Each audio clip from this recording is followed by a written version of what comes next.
pacar kalian pas kejar kamu gimana?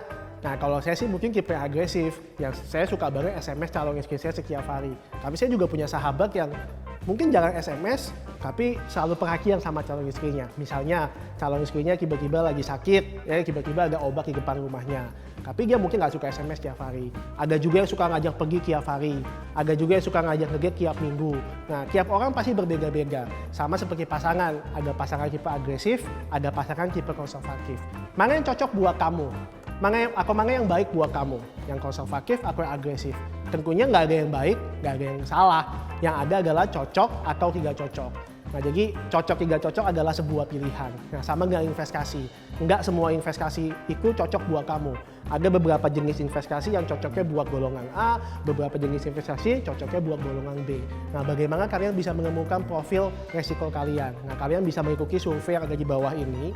Dan teman-teman bisa menemukan, oh ternyata selama ini saya adalah investor tipe agresif.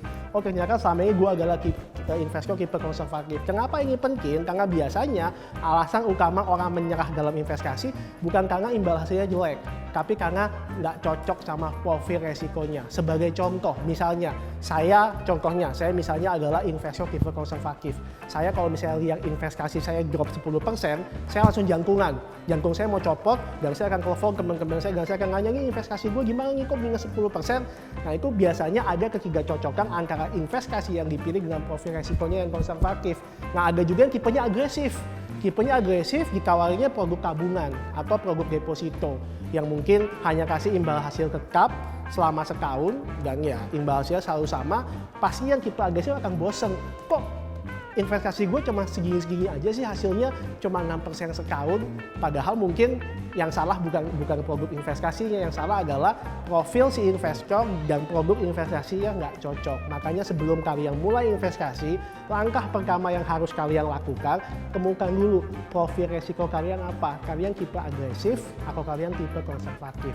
Karena temennya investasi cuma satu, itu namanya waktu. Semakin kalian lama berada di sebuah investasi, tentunya imbal hasilnya akan semakin besar. Tapi biasanya orang nggak bisa bertahan lama di investasi bukan karena salah investasinya, tapi investasinya nggak cocok sama profil kalian. Sebagai contoh, kalian tipe konservatif yang nggak berani lihat resiko, yang mungkin jantungnya rasanya mau copot kalau lihat sebuah investasi minus 10%, disuruh langsung masuk ke saham, yang mana volatilitasnya cukup tinggi.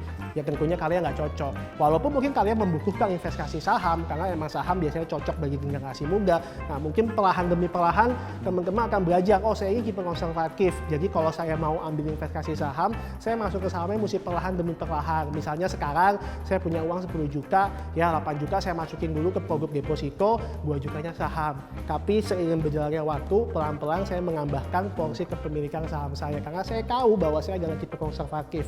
Jadi untuk saya konservatif, menuju ke agresif bukan sebuah proses. Gak mungkin saya seorang konservatif tiba-tiba langsung masuk ke saham yang agresif, dan tiba-tiba saya lihat saham saya jago 10%, pasti saya sudah menyerah dulu.